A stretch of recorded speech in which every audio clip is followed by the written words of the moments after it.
ጂያን የመጀመሪያ ፍቅረኛውን መርየምን በመጣችበት አመጣጥ ቀስ ብሎ ሊያረቃት እየሞከረ ነው ያለው። ይህ የሆነው አሊያ አጠገቡ ስላለች ነው። አሊያናውን ያፈቅራታል። አሊያ ግን ቢያንስ መርየም የመጀመሪያ ፍቅሩ ስለሆነች ጂያን በብዙ ነገር ህይወቱ ገና ካሁኑ እንደሚቀየር እየተረዳች ናት ያለችው። አሊያ ሳትፈልግ የቅናት ስሜት እንዲሰማት እያደረጋት ነው። ከዚህ በኋላ እነሱን በደንብ የሚያምሳቸው ቦራን ሳይሆን ይህ የመርየም ጉዳይ ነው። ጂያን ግን ለመርየም ቤት ገዝቶላታል ኢስታንቡል። እንደገናም ስራ አግኝቶላታል። እስካሁን ድረስ ለአሊያ ይህንን ወሬ አልነገራትም።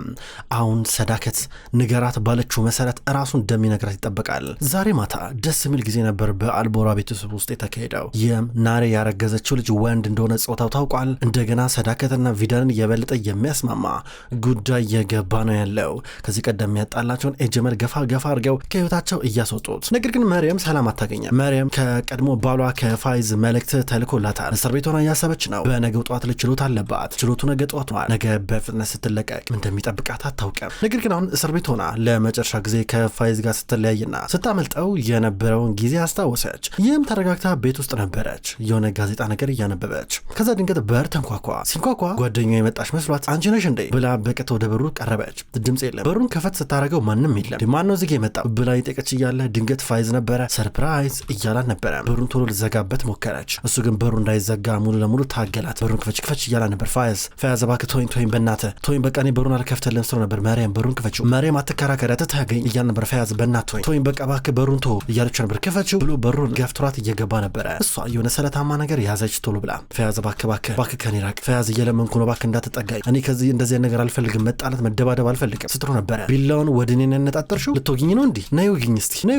ውጊኝ እስኪ እያለ ይሄ ባሏ ወደ እሷ እየጠጋ ነበረ። እኔ ነው ወይ ቢላውን ያነጣጠርሽው ብሎ ጸጉሯን እየጎተተው ነበረ። ፋያዝ እባክህ ተወኝ እባክህ ስትለው ነበረ። ከዛ በጥፊ ልትመታው አለችና ሳታስበው እጇ ላይ በያዘችው ስለት ነበረ ፊቱን የቆረጠችው። አቃጠለው። እየደማ ነበር ፊቱ። እየሮጠች ጥሎ ትወጣለች። ተናዶ ቶሎ ብሎ እየወጣ ነበረ እየጮኸ። እጅግ በጣም ተበሳጭቷል። ነይ አሁኑ ነው እያለ ተከተላት። እገልሻለሁ ብሎ ሲከተላት በጥፊ ሊላን ነበረ። ቶሎ ብላ ደረቱ ላይ ከፍ ብሎ ወጋችው። ትከሻው ላይ ዝቅ ብሎ ስትወጋው ተንገዳገደ። ከዛ እሷ የያዘችውን ስለታማ ነገር ጥንጥየናት ጥላ ወዲያው ትሄዳለች። እሱ በደረቱ እየተሳበ ነበር ያኔ። ይህንን ትዕይንት አስታውሳ አሁን ካገኛት እንደሚገላት በደንብ ነው የምታውቀው። እንዴት አርጋ ግን እንደምትሻሻው ነው ያልገባን ነገር። ፈያዝ አሁንም ቢሆን እዛው አካባቢ ነው ያለው መኪና ውስጥ ሆኖ ውዷ ሚስቴ መርየም አንቺ የኔ ብቻ ነሽ የትም አትሄጂም እያላን ነበረ። በሌላ በኩል አሊያ አሁን ወደ ቤት መታለች። ወደ አፓርታማዋ ጂያን እየሸኛቸው ነበረ። ህፃኑ ጂያን ተኝተዋል። እቅፍ አድርጎ አልጋ ላይ አስተኛ። እሷ ደግሞ እያለበሰችው ነበር። አሊያ ከመሄዴ በፊት ላናግርሽ ፈልጋለሁ እያላን ነበረ። እሺ እናወራለን አለችው። ከዛም በኋላ ጂያን ሶፋ ላይ ቁጭ ብሎ እየጠበቃን ነበረ። እሷ መጣች። ቀስ ብላ እየመጣች መታ ሶፋ ላይ ተቀመጠች። እሺ ምን ነበረ አለችው። ዛሬ በጣም ደስ የሚል ምሽት ነበር አይደል? ጥሩ ጊዜ አሳለፈን አይደል? መምጣትሽ ደስ ብሎኛል እያለ ነበረ። ለሁላችንም እንግዲህ ቆንጆ ምሽት ነበር ትክክል እያለችው ነበረ። ዝም ተባባሉ። እውነትም ታምረኛ ምሽት ነው እንደሚደገም ተስፋ አደርጋለሁ አለችው። እንዴት እያለ ነበር ማለት ቪዳን እዛ ነበረች፣ ሻይንም ነበረ፣ ሁሉም እዛ ነበር። እኔ ነበርኩ፣ ሰዳከት ምንም አላረገችም አለችው። ከዛ እሱ እየሳቀ ልክ ነሽ በእውነት ልክ ነሽ አላስተዋልኩትም ነበር አላት። ከዛ በኋላ እሷ ዝም ላየችው። እንደዛ ነበር እንግዲህ ይላታል። የሆነ ነገር ለነገረኝ ፈልገ ነበር አይደል ሲመስለኝ አለችው። አዎ ልክ ነሽ ማለቴ ያው ሌላ ምንም የተፈጠረ ነገር የለም፣ በእርግጥ የምናነሳው ሀሳብ የለም አላት። አዎ የለም እንግዲህ ምን ልነግረኝ ፈልገ ነበር ግን አለችው። ከዛ እሱ እንትን ማለት ነገ መርየም ከእስር ቤት እንደምትወጣ ታውቂያለሽ? ችሎት አላት። አዎ አላት ሰምቼ ነበረ ስትሮ ነበርና እሱንም ታውቂያለሽ። ያው ሌላው ደግሞ ኢስታንቡል መሄድ ነበረባት። ከተለቀቀሽ በኋላ እዚህ መቆየት አይጠበቅባትም። እኔም እንድትቆይ ምንም አይነት ፍላጎት የለኝም እና እንደ አዲስ ህይወት ትጀምራለች። ስለዚህ ቤት ገዛውላት እና ያው ኢስታንቡል ውስጥ ደግሞ ቤት ብቻ አይደለም ስራም ያስፈልጋታል።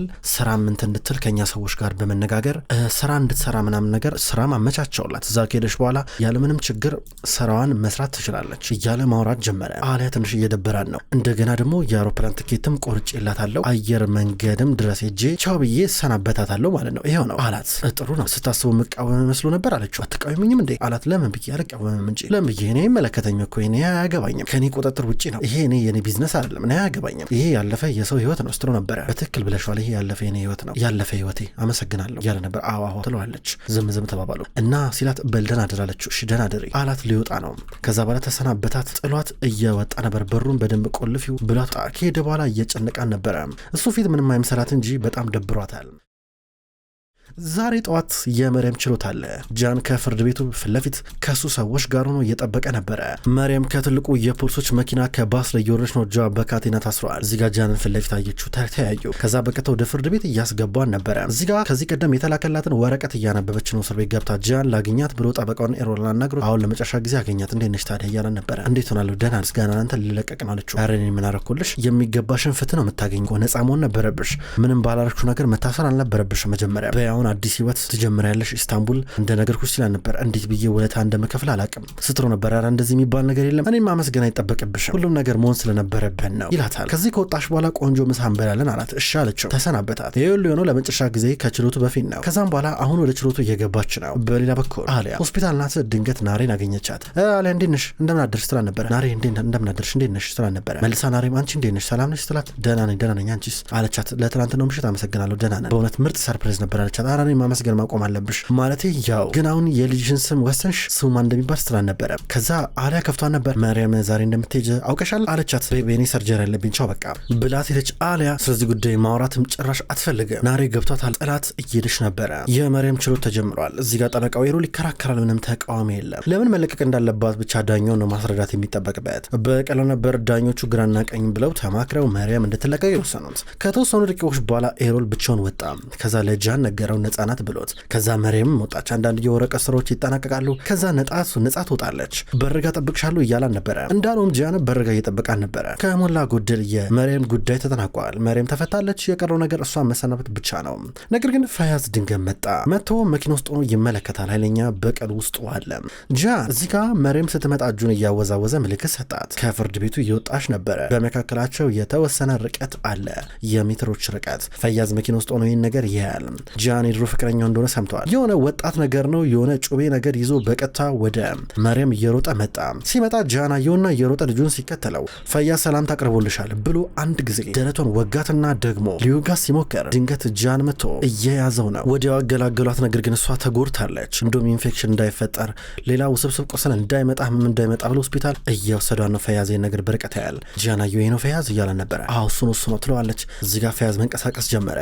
ጃን ወዲያው ነበር እሷን ሆስፒታል ይወሰዳት። ከተወሰኑ ደቂቃዎች በኋላ ጃን መርየምን ይዟት ሆስፒታል መጣ። ናሬ ያገኘችው እንዴት ናቸው እያለ ነበረ። ሰርጀሪ እያደረጉ ነው አለችው። እየሳሰፋላን ነበር ቆስሎ። ድንገት ያልች እንዴት ሆነች ሲለው ነበረ። ያው ቢላው ይህን ያህል ስምጥ ገብቶ አልጎዳት፣ እድለኛ ናት። ዋናውና የሚባሉት ደረት ላይ ያሉት ነርቮች በጭራሽ አልተጎዱም። ነገር ግን አሁንም ቢሆን ኢንፌክሽን እንዳይፈጠር እዚህ ትንሽ ሰዓት መቆየት አለባት። ከዛ ሁኔታውን አይተን የምትለቀቅ ከሆነ መውጣት ካለባት እነግራለን አለው። ከዛ ጃን ልይ ብሎ ጠየቀ። ትችላለህ ተብሎ እየተፈቀደለን ነበረ። ጃን መርየምን ሊያት ሊገባ ሲል ድንገት አሊያ መጣች። ጃን ምን ሆኖ ነው የመጣው ብላ ግራ ገብተዋት ቀስ ብላ ተከተለችውና በርጋ ቆመች። ከዛ ዝቅ ስትል መርየም ናት። ደነገጠች። እንዴት ሆንሽ እያላን ነበር። ደህና ነኝ፣ ትንሽ ያማል ግን ደህና ነኝ ስትለው ነበረ። መርየም ማለት ያ ሰው ፈያዝ የሚባል ሰው እዚህ እንዳለሽ ያቅ ነበር እንዴ አላት። ከዛ እሷ ዝም ብላ ያቅ ነበር መልሽልኝ ስለነበረ ከዛ እሷ እኔ እንጂ አላቅም ግን እንካኝ ደብዳቤ ብላ ሰጠችው። ደብዳቤውን ስትሰጠው አነበበው። በጭራሽ አረሳሽም የኔ ፍቅር የኔ መርየም የሚል ነበረ ፈያዝ ላከው ባለፈው። አነበበውና እና ይህን የሚያክል ነገር እያለ ነው ዝም ያልሽኝ? እንዴት ዝም ትኛለሽ? ለምሮ ስለዚህ ጉዳይ አልነገርሽኝ? ለምን ሲባል ደበቅሽኝ ያለ ነበረ። ጃን በፈጣሪ ስም እባክህ ተረጋጋ ስትለው ነበር። እኔ ብዬ ነው መረጋጋው። ለምሮ ስለዚህ ነገር ያላወኩት መልሽልኝ እያለ ነበር። አሊያ ደንግጣ ፍጥጥ ብላ ታያለች። በቃ ማለቴ በቃ አሁን አንተ እዚህ ጋር አዲስ ህይወት አለ ብነግርህ ባልነግርህ ምን እንትን አለው አንተን ከማስጨነቅ ውጪ ምን ልዩነት አለው ስትለው ነበረ። እኔ 100 ጊዜ ደጋግሜ ነግርሻለሁ አንቺ ለእኔ መቼም ሸክም አትሆኝብኝም ብዬሽ ነበረ። ለምንድነው ሰው ሚሊሽን የማሰሚ? ቆይ እኮ ግራ የሚገባኝ ነገር መርየም አሁን ስታስብ ይህ ሰውዬ የሚተውሽ ይመስልሻል? እስኪ ተመልከቺ። እኔ አዲስ ህይወት እንድትጀምር እየረዳውሽ ነው አይደለ? እያገዝኩሽ ነው። በቃ ይሄ ደግሞ ለእኔ ግዴታዬ ነው አይደል እንዴ? ምንድነው? ምን ማለት ነው? እንዴት ስለዚህ ጉዳይ አነግረኝም? ቀላል ጥያቄ እኮ ነው። ለምን እያለ ነበረ። ምን የሚቀየር ነገር አለ? ብነግረህ ባልነግረህ በቃ እየተሰናበትከኛ እንዴ አለችው። እንደዛ አይደለም መርየም ይህ ሰው ይተውሻል? አይተውሽም። ፈያዝ የሚባል ሰው የማይረባ ሰውን ኢስታንቡል ከሄድሽ በኋላ ይተውሻል? አይተውሽም። ስለዚህ ይህ ሰው እስኪተውሽ ድረስ እኔ ስለሱ ብዙ ነገር አጣርቻለሁ። በጣም ቆሻሻ ሰው ነው። በጣም መጥፎ ሰው ነው። አይተውሽም በቃ። ስለዚህ እስኪተውሽ ድረስ በጭራሽ እኔ ደግሞ ብቻሽን አልተውሽም። ሁሉ ጊዜ ያለው ጠብቅሻለሁ እያለ ነበረ። ሁሉ ነገር ታዳምጣለች። ይሄ ነገር ሄዶ የቱ ጋር ሊደርስ እንደሚችል ስታስብ እየመራን ነበረ። እንደነገርኩሽ ነው ይህ ሰው እስኪተውሽ ድረስ አብርሻለሁ እያለ ነበረ። ደነገጠች አሊያ። ከዚህ በኋላ አንቺ በእኔ ስር ነሽ፣ እኔ ጠብቅሻለሁ፣ እኔ ያለሁ ላንቺ እያለ ነበረ። ጭራሽ አሊያ የመርየም መምጣት ይባስ ብሎ የሉ ነገር መጣባት። ድንገት መርየም አሊያን አየቻት። እንዴ አሊያ ስትላት ድንገት ጃንም ዞር አለ። አሊያን እያያን ነበረ። እሱም አሊያ ብሎ ጠራት። አሊያ ክው ብላ ሁለቱንም ትመለከታቸዋለች። በዚህ መንገድ እርስ በርሳቸው መፋጠጣቸውን ይቀጥላሉ። አሊያ ልግባና ገብቼ ልጠይቃት አልጠይቃት ብላ እየተዋከበች ነው። አሊያ ገና ከመግባቷ ፈጣሪ ማርሽ ስትል ነበረ። መርየም አመሰግናለሁ አለቻት። ከዛ ጃን እዚህ ጋር በዛሬው ዕለት መርየም እንትን ችሎት ነበረባት እና እየወጣች ነበረ። ድንገት ነጻ ሆና ነግሬሽ ነበር ችሎት እንደነበራት። ከዛ እየተለቀቀች እያለ ያው በርጋ መጣና የሆነ ባለቤቷ የላከው ልጅ ነው። ቀድሞ ባለቤቷ መጥቶ ፍርድ ቤት በርጋ ወጋት እና እንደምታዩ ተጎድታለች። እንደውም እኛ ባንደርስ ኖሮ እያለ ማውራት ጀመረ። ከዛ እሷ ፈጣሪ ማርሽ ስትል ነበረ። ያው ሊገለኝ ፈልጎ ነበረ። ጃን ባይኖር ኖሮ እንግዲህ ጃን አድኖኛል ህይወቴን እንግዲህ ምን እላለሁ ሌላ ስትል ነበረ። አሊያ ዞር ብላ ጃንን ታየዋለች። የሆነ ልትሻማት አይነት ስሜት ተሰማት እዚህ ጋር አሊያ። ከዛ በቃ እንዴት ነው ስሜት አለው ስትል ነበረ። እዚህ ጋር መርየም ትንሽ ነገር ግን ደህና ነኝ ስትል ነበረ። ጃን ደግሞ ዋናውና ነርቮ አልተጎዳም ያልችን ያለው እንደዛ ነው ሲል ነበረ። እኔ ስለዚህ ጉዳይ እንግዲህ አይመለከተኝም ማለት እኔ እንትን ነኝ ሚድዋይፍ ነው የምሰራው እኔ አዋላጅ ነኝ እኔ ቁስል ምናምን አይመለከተኝም ለማንኛውም በቃ በኋላ እንገናኛለን ብላ ልትወጣ ነው። ፖሊሶች ድንገት መጡ። መርየምን ቃል እንቀበላለን ብለው ጃንም ቃሉ ሊቀበሉ ናቸው። አሊያ በሽቃለች እየወጣች ነበረ። ጃን እዚህ ጋር ከአሊያ ጋር ማውራት ጀመረ። ተከትሏት ቢሮ እየገባ ነበረ። ችግር አለ እንዲህ እያለ ነበረ። ልንገርሽ የሆነውን ነገር አላት። ምንም አያስፈልግም አትንገር አልፈልግም ያለች ነበረ። ስታወራ የነበረውን ነገር ሰምቻለሁ በቃ እሱ መስማት ለኔ በቂ ነው እያለችው ነበረ። ከዛ ምን ሆነሻል ግን እያላን ነበረ። ምንም ልብህ እያረገ ያለውን ነገር አይቼ ገርሞኝ ነው አለችው። ልብህ አይደለም ይሄን ያረገው ህሊና ያለው ማንም ሰው ይሄን ያረጋዋል እያላን ነበረ። ተው ጃን ተው እንደዛ አትሁን እያለችው ነበረ።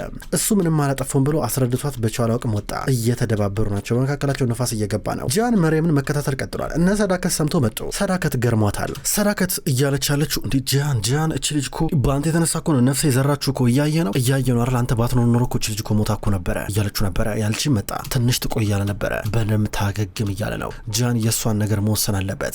እቺ ልጅ ከዚህ ከወጣሽ በኋላ የት ነው የምትሄደው ብላ ሰዳከት እየጠየቃችሁ ነው። ጃንን አስብበት ባሏ አይለቃትም አይተዋትም እያለችው ነበረ። ከዛ ብቻ ልጠይቃት ገባች። ለመርየም መልካም ምኞቷን እየተመኘች መርየም ቶሎ ጤናዋን እንዲያገግም እየተመኘችላት ትሄዳለች። ጃንም ቢሆን እዚሁ ልሽ ጠባቂዎች አሉ ጋርዶች አሉ 7ቱንም ቀን በሳምንት አንቺን ከፈለኩኝ ይጠብቁሻል ገባሽ አሁንም ይጠብቁሻል ማንም ሳይመጣም አላት። አመሰግናለሁ አለችው። እንዲህ በተቸገረችበት ሰዓት ላይ ጃን ደረሰላት። ጃን የመርየም ነገር አስጨንቆት ሲንጎራድድ ወደዚህ አሊያ በርቀት እያየችው ነበረ። ሰዳከት ደግሞ መርየምን ጠይቃ ከሆስፒታል እየመጣች ነበረ። ወደ ቤት እየተመለሰች ቦራን ደወለላት። ከዛ እንገናኝ ያላ ነበር። ቴክስትም ላከላት እንገናኝ ብሎ አድራሻ ላከላት። ሾፌሯን ውጣ አለችውና መኪና ውስጥ ገባች። ላጠብላት ሄዳለች። ሾፌሯ ታክሲ እየጠበቀ ነው ይመለሳል። መሀል መንገድ ላይ ትታው እየሄደች ነበር። በሌላ በኩል አሊያ ሆስፒታል ውስጥ ደብሯት እያሰበች እያለ የተነጋገሩት ነገር ከጃን ጋር አስታውሳ የሌለ ከፋት። ከዛ ጃን በርቀት አያትና ቡና እየላከላት ነበር ገዝቶ ቡና ሲወርቅባት እያየ ነበር በሩቁ። ከዛ ሌላ ሳይመጣላት እኔ አላዘዝኩም ስትል የሆነ ሰው ነበር ይላከልሽ ይላታል። አሊያ ገብቷታል ትንቀሳቀሳለች። በመጨረሻም ሰዳከት ቦራን አገኘችው። ምን ላድርግ ስትለው ነበረ። እማዬ ታይ ምስጋና ብቻ አትሁኝ አየሽ አንቺ ተፈርዶብሽ ነበረ ልትታሰሪ ነበረ ብዙ አመት ታስረሽ ትቀሪ ነበር ነገር ግን እኔ ደረስኩልሽ እያለ ነበር። ምን ልትሆን ነው እያለችው ነበረ። መርየምን ልጠቀምባት ፈልጋለሁ መርየምን እንደምንም ብለሽ ትልቁ ቤት እንድትገባ አድርጊ እያለ ነበር። እንዴ ብዬ ስትለው ነበር። እማዬ ይህን ነገር ማድረግ አለብሽ። በመጨረሻም ጃንና አሊያን ማለያይበት ብቸኛ መንገድ ይሄ ብቻ ነው። ስለዚህ ያልኩሽን ነገር ታደርጊያለሽ እሺ በይኝ አለበዚያ አዋርድሻለሁ እንዳለ ነው ማዋርድሽ አላት። እኔ ያልኩትን ነገር ታደርጊያለሽ ወይ ደግሞ ውርደት ይከተልሻል ብሏት ሄደ። ሰዳከት ተንበርክካ እያለቀሰች ነው። ቦራን እንደፈለገ እየተጫወተባት ነው። በገዛ እጇ ለሱ ብራራለት ቀለደብኝ ብላ ተንበርክካ እያለቀሰች ቦራን ደግሞ የራስሽ ጉዳይ ያልኩትን ነገር አርጊ ወይ ደግሞ ውርድ ከራሴ ብሏት ጥሏት ሄዷል። ክብሯን ተመልካቾች እንኳን ወደ ቅጠል ቲቪ የዩቲዩብ ቻናል በሰላም መጣችሁ። ውድ ተመልካቾች በዛሬው ዕለት አጓጊውን ምርጥ ድራማ ዘውድ ድራማን ተመልክተናል። ክብሯን ተመልካቾች ቅጠል ቲቪ የዩቲዩብ ቻናል ወደ እናንተ ዘውድን ድራማ እንዲሁም መሀል ልብ የተሰኘውን አጓጊ ምርጥ ድራማ ወደ እናንተ ይዞ ይመጣል። ሁለቱንም የምትወዱ ከሁለት አንዱ ምርጫችሁ የምታደርጉ ክብሯን ተመልካቾች ቅጠል ቲቪን እየመጣችሁ ላይክ እያደረጋችሁ አዳዲስ ቪዲዮዎችን በቀን እንድትኮመኩሙ ቅጠል ቲቪ ዩቲዩብ ቻናል ይጋብዛል። በቀጣይ በአዳዲስ ቪዲዮስ ከምንገናኝ ድረስ በያላችሁበት መልካም ቆይታ እንዲሆን እመኛለሁ።